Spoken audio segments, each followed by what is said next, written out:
Breaking news చూస్తున్నాం. ఇటీవల అక్రమ సంబంధాల కారణంగా దేశవ్యాప్తంగా దారుణ హత్యలు పెరుగుతున్నాయి. తాజాగా తమిళనాడులో జరిగిన ఒక ఘటన స్థానికులను భయభ్రాంతులకు గురిచేసింది. ఒక వ్యక్తి తన భార్యను ప్రియుడితో ఇంట్లో కలిసి ఉన్న దృశ్యం గమనించి ఆగ్రహానికి లోనయ్యాడు. ఆ కోపంతో భార్య ఆమె ప్రియుడిపై దాడి చేసి ఇద్దరి తలలను నరికేశాడు. అనంతరం మృతదేహాలను ఇంటి మేడపై పడేసి తలలను పట్టుకొని నేరుగా పోలీస్ స్టేషన్కు వెళ్లి లొంగిపోయాడు. ఆ వ్యక్తి చేతిలో ఉన్న తలను చూసిన పోలీసులు ఒక్కసారిగా షాక్కు గురయ్యారు. వెంటనే అతన్ని అదుపులోకి తీసుకొని అతని వద్ద ఉన్న కత్తి, తలలను స్వాధీనం చేసుకున్నారు. అనంతరం అతను చెప్పిన చిరునామాకు వెళ్లిన పోలీసులు మేడపై తలలు లేకుండా పడి ఉన్న 2 మృతదేహాలను గుర్తించారు. ఈ ఘటనపై కేసు నమోదు చేసి దర్యాప్తు ప్రారంభించినట్లు పోలీసులు తెలిపారు.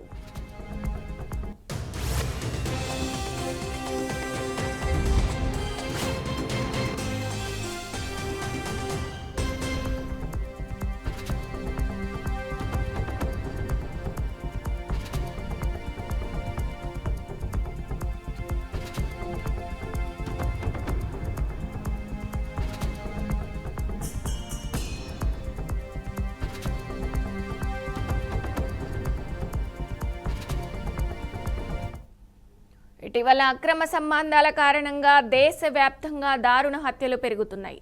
తాజాగా తమిళనాడులో జరిగిన ఒక ఘటన స్థానికులను భయభ్రాంతులకు గురిచేసింది. ఒక వ్యక్తి తన భార్యను ప్రియుడితో ఇంట్లో కలిసి ఉన్న దృశ్యం గమనించి ఆగ్రహానికి లోనయ్యాడు. ఆ కోపంతో భార్య ఆమె ప్రియుడిపై దాడి చేసి ఇద్దరి తలలను నరికేశాడు. అనంతరం మృతదేహాలను ఇంటి మేడపై పడేసి తలలను పట్టుకొని నేరుగా పోలీస్ స్టేషన్కు వెళ్లి లొంగిపోయాడు. ఆ వ్యక్తి చేతిలో 2 తలలను చూసిన పోలీసులు ఒక్కసారిగా షాక్కు గురయ్యారు. వెంటనే అతన్ని అదుపులోకి తీసుకొని అతని వద్ద ఉన్న కత్తి, తలలను స్వాధీనం చేసుకున్నారు. అనంతరం అతను చెప్పిన చిరునామాకు వెళ్లిన పోలీసులు మేడపై తలలు లేకుండా పడి ఉన్న 2 మృతదేహాలను గుర్తించారు. ఈ ఘటనపై కేసు నమోదు చేసి దర్యాప్తు ప్రారంభించినట్లు పోలీసులు తెలిపారు.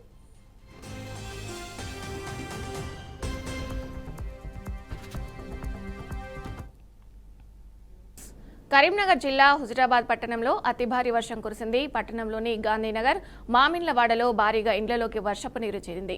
పట్టణంలోని ప్రతాప్ సాయి గార్డెన్స్ లో పునరావాస కేంద్రం ఏర్పాటు చేసి పట్టణ ప్రజలను అధికారులు తరలిస్తున్నారు.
రాష్ట్రంలో రైతులు ఎదుర్కొంటున్న యూరియా కొరత అంశం ఇప్పుడు అధికార విపక్షాల మధ్య తీవ్ర రాజకీయ దుమారానికి దారితీసింది.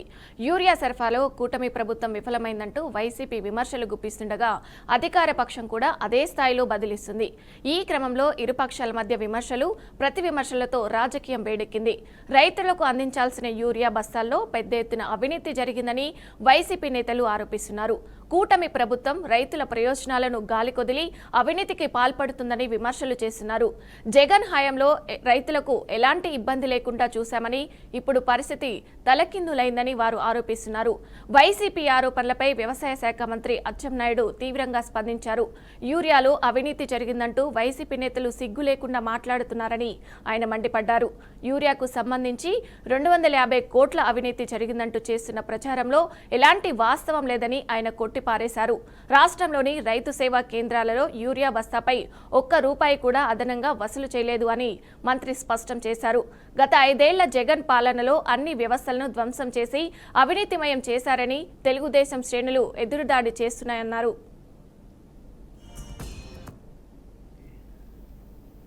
అధికారం ఇస్తే ఎలా ఉంటుందో 2014-19 మధ్యన 2019 కట్ చేసి 24 మధ్యన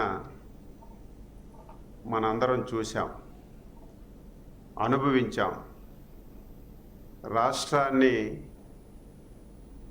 కుక్కలు చింపినటువంటి విసిరాగ్గా మార్చాడు. ఇప్పుడు ఆ పిచ్చోడు ప్రతిపక్ష హోదా ఇమ్మని అడుగుతున్నాడు. ప్రతిరోజు మేము చెప్తున్నాం, ప్రతిపక్ష హోదా మేము ఇచ్చేది కాదు, ప్రజలు ఇచ్చేదని ఎన్నిసార్లు చెబుతున్నా ఆ మెంటల్ కేసుకు అసలు అర్థం కానటువంటి పరిస్థితి. మొన్న జరిగినటువంటి పులివెందుల జడ్పీటీసీ ఎన్నిక డిపాజిట్లు లేకుండా ఓడిపోయిన తర్వాత ఆ పిచ్చి ముదిరి పాకాన పడింది. ఇష్టం వచ్చినట్టుగా మాట్లాడడం ప్రారంభించాడు. ఆయనకు అలవాటు అయిపోయింది. ఆంధ్రప్రదేశ్ రాష్ట్రంలో ఏమి జరుగుతుందో కనీసం జయశంకర్ భూపాలపల్లి జిల్లా పలిమేలలో గత రాత్రి ఉరుములు మెరుపులతో భారీ వర్షం కురిసింది. ఈ సమయంలో లెంకలగడ్డ గోదావరి సమీపంలో పిడుగు పడడంతో 100కు పైగా గొర్రెలు మృతి చెందాయని బాధితులు ఆవేదన వ్యక్తం చేశారు. అంబటపల్లికి చెందిన 5గురు గొర్రెల కాపర్లు మేత కోసం గొర్రెలను లెంకలగడ్డ గోదావరి తీరానికి తీసుకెళ్లారు. అక్కడ గొర్రెలను జాలీలో వదిలి భోజనం చేసేందుకు కాపరులు గ్రామానికి తిరిగి వెళ్లారు. అనంతరం మళ్లీ వెళ్లి చూడగా 100కు పైగా గొర్రెలు మృతి చెందిన దృశ్యం కనిపించింది. ఒకేసారి అంత పెద్ద ఎత్తున గొర్రెలు చనిపోవడంతో బాధితుల కాపర్లు తీవ్ర ఆవేదన వ్యక్తం చేస్తున్నారు. తాము వీధిన పడ్డామని ప్రభుత్వం తమను ఆదుకోవాలని బాధితులు కోరుతున్నారు.